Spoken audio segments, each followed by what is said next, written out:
સમાચાર અમદાવાદથી હાટકેશ્વરમાં રસ્તા પર ખાડા પડ્યા છે। વરસાદ વચ્ચે રસ્તા પર ખાડાથી વાહન ચાલકો પરેશાન થયા છે। મસ્ત મોટા ખાડાથી વાહન ચાલકોને હાલાકી પડી છે। ખાડામાં વરસાદી પાણી ભરાઈ જતા લોકો પરેશાન થયા છે। આપ દ્રશ્યો પણ જોઈ શકો છો કે જ્યાં રોડ વચ્ચે મસ્ત મોટા ખાડા પડ્યા અને લોકોની કાર પણ ખાડામાં ફસાઈ ગઈ હોય એ પ્રકારના દ્રશ્યો જોવા મળી રહ્યા છે।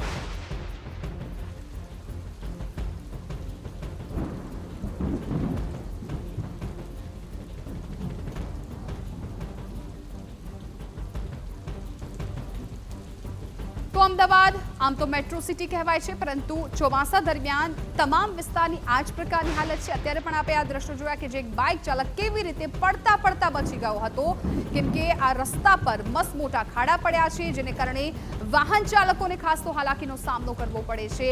કાર આવે છે તો કારના ટાયર પણ ત્યાં ફસાઈ જાય છે। લોકોને ભેગા મળીને ધક્કો મારીને વાહન બહાર કાઢવાની ફરજ પડે છે। કોર્પોરેશન દ્વારા કયા પ્રકારની કામગીરી થાય છે, સુપરવિઝન અને વિઝિટ પોતાના વિસ્તારમાં અધિકારીઓ કયા પ્રકારના કરે છે તેના આ દ્રશ્યો છે કે જે ખાડા છે, મસ્ત મોટા ખાડા છે કે ટુ વ્હીલરમાં પણ અનેક અકસ્માત સર્જાય તે પ્રકારના દ્રશ્યો છે કે આખરે કોઈ પણ વાહન જ્યારે અહીંથી પસાર થતું હોય તો ટુ વ્હીલર ના જે વ્યક્તિઓ છે તે વાહન ચાલકને પોતાનો જીવ પડીકે બંધાઈ જાય તે પ્રકારના ખાડા અનેક જગ્યાઓ પર જોવા મળી રહ્યા છે। હાટકેશ્વરના આ દ્રશ્યો છે કે જ્યાં હાટકેશ્વર વિસ્તારમાં આ પ્રકારના ખાડા, મસ્ત મોટા ખાડા જોવા મળી રહ્યા છે કે જ્યાં કોઈ પણ પ્રકારે કાર્યવાહી કરવામાં આવતી નથી અને જે વાહન ચાલકો છે તે હેરાન પરેશાન થતા જોવા મળી રહ્યા છે।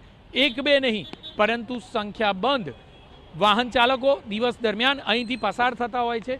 જે ખાડો છે તે કેટલો મોટો અને કેટલો ઊંડો છે તે આ દ્રશ્યો પરથી સ્પષ્ટ થઈ રહ્યું છે કે આખરે જો બસને આ પ્રકારની મુશ્કેલી સર્જાતી હોય તો સામાન્ય વાહન ચાલકો માટે આ ખાડા કેટલા મુશ્કેલીજનક છે તે આ દ્રશ્યો પરથી સ્પષ્ટ થાય છે। શા માટે કોર્પોરેશનના અધિકારીઓ દ્વારા સમયાંતરે વિઝિટ કરવામાં આવતી નથી? શા માટે પોતાના વિસ્તારમાં કેટલા ખાડા છે, કેટલા જગ્યા પર રસ્તાઓ બિસ્માર છે તેનું સુપરવિઝન કરાતું નથી? જો યોગ્ય રીતે સુપરવિઝન કરાય તો આ પ્રકારની મુશ્કેલી વાહન ચાલકોને ન થાય। કેમેરામેન દીપક સેન સાથે જિગ્નેશ પટેલ, TV9 અમદાવાદ।